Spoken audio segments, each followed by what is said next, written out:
ఆదిత్యాది నవగ్రహ శుభకరా మేషాదయో రాశయ నక్షత్రాణి సయోగకాశ్చతితయస్తద్దేవతాస్తద్గణా మాసాశ్చ ఋతవస్తథైవ దివసా సంధ్యాస్తథా రాత్రయ సర్వే స్థావరజంగమా ప్రతిదినం కుర్యాద్ధ్రువం మంగళం. అందరికీ నవగ్రహాలన్నీ కూడా మంచి చేయాలని కోరుకుంటూ రాశి ఫలితాలు వృషభ రాశి గురించి తెలుసుకుందాం. 2026వ సంవత్సరము పరాభవనవ సంవత్సరంలో ఎలా ఉందో తెలుసుకుందాం.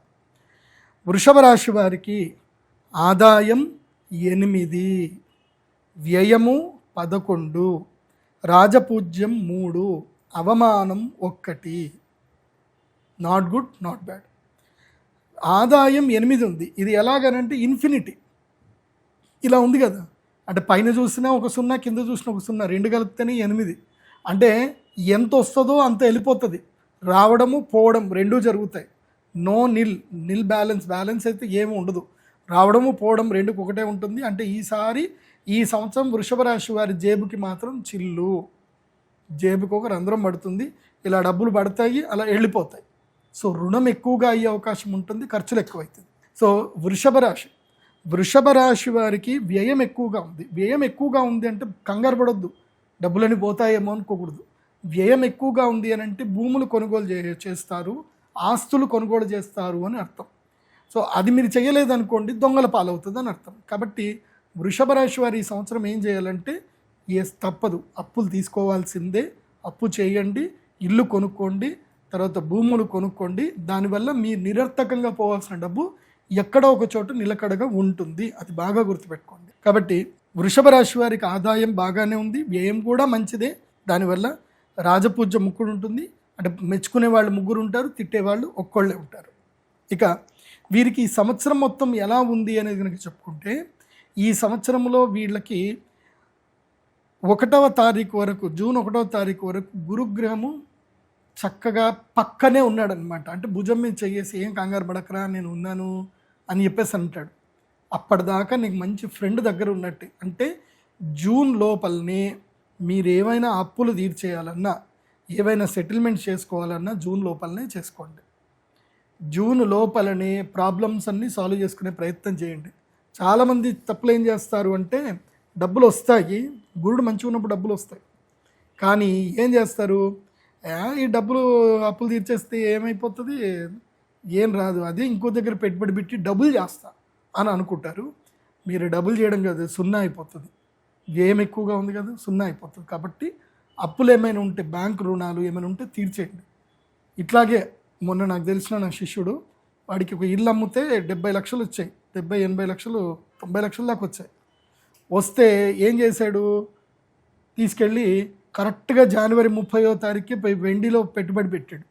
అదే రోజు 325 రూపాయల దగ్గర వెండి కొన్నాడు. పెరుగుతుందేమో, 300 పడిందిగా మళ్ళీ పెరుగుతుంది కదా, 3 లక్షలు పడిపోయింది కదా అని 3,25,000 దగ్గర కొన్నాడు. అది మొత్తం పడిపోయి 2 లక్షలకు వచ్చింది. ఉన్న డబ్బులు మొత్తం పోయాయి, కంప్లీట్గా ఎగిరిపోయాయి. అదే లోన్ నేను చెప్పా, లోన్ తీర్చేయరా, హౌసింగ్ లోన్ ఉంటే తీర్చేయరా అని చెప్తే, లేదు గురుగారు వెండి మీద డబ్బులు వస్తాయి కదా, డబ్బులు వస్తాయి గురుగారు, అప్పుడు అది కట్టేసి ఉంచుకుంటా అన్నాడు. ఉన్నాయి కాస్త పోయి. కాబట్టి వృషభ రాశి వారు ఈ తప్పులు చేయకండి. స్టాక్ మార్కెట్లో అక్కడ ఇక్కడ ఇంట్రాడేలు, మార్జిన్ ట్రేడ్ ఫండింగ్లు చేయకండి. వృషభ రాశి వారు నష్టపోయే అవకాశం ఉంటుంది.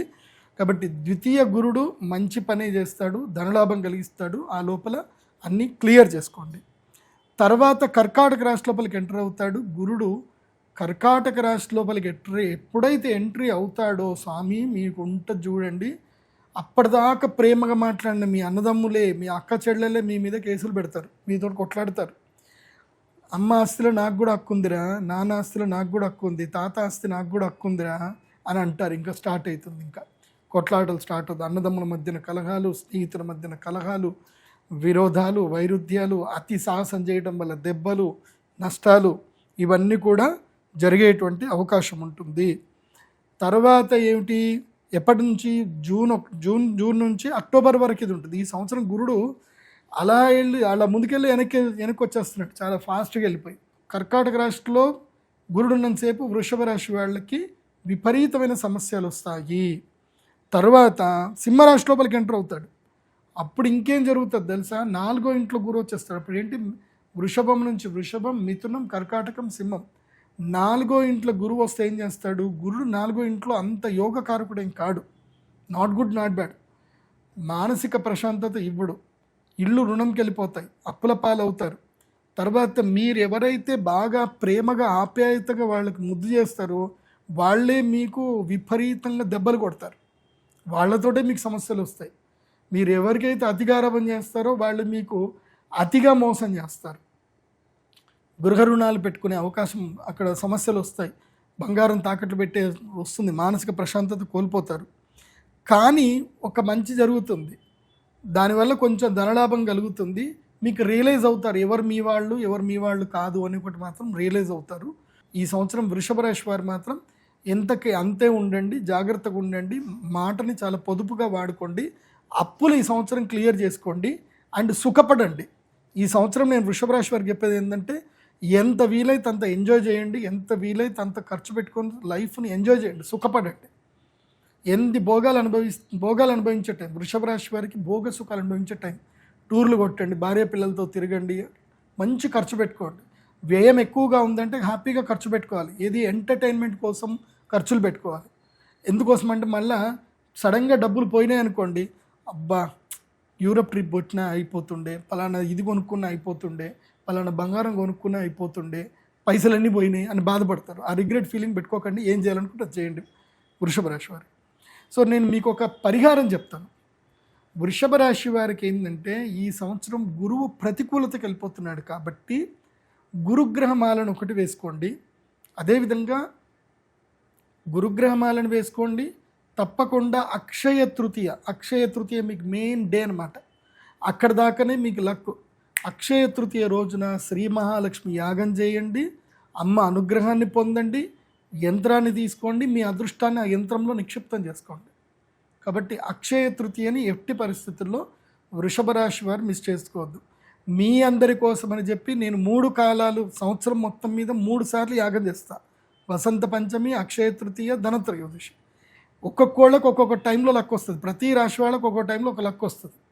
సో మేషరాశి వాళ్ళకి ధనత్రయోదశికి లక్ టైం వస్తే వృషభ రాశి వారికి అక్షయ తృతీయ నుంచి లక్ వెళ్ళిపోతుంది.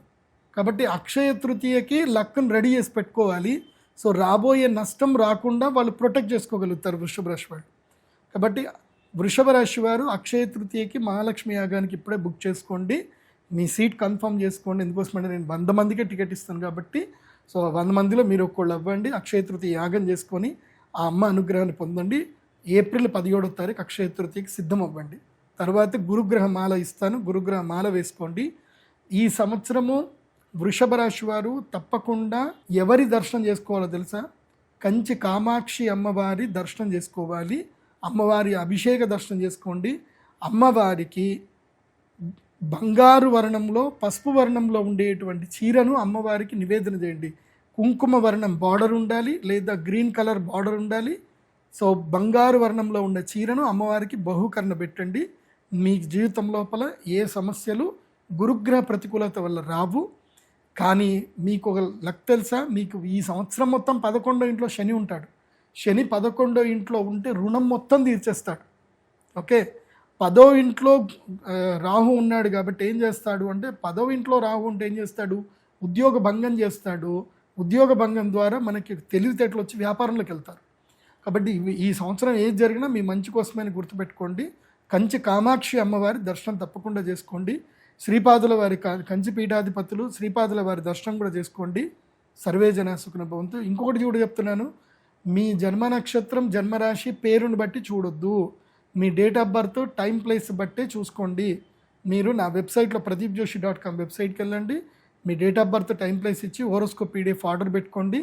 ఈ సంవత్సరం అంతా కూడా మీ యొక్క రాశి ఫలాలు ఏవైతే ఉన్నాయో ఆ రాశి ఫలితాలు మొత్తం కూడా, అంటే మీకు సంబంధించి ఇదంతా చెప్పింది జనరల్గా, మీకు సంబంధించిన రాశి ఫలాలు మీకు సపరేట్గా మీ హోరోస్కోప్ PDF మీ ఈమెయిల్కి వస్తాయి. చక్కగా చదువుకోండి, హ్యాపీగా నా గైడ్లైన్స్ ఫాలో అవ్వండి, సంతోషంగా ఉండండి.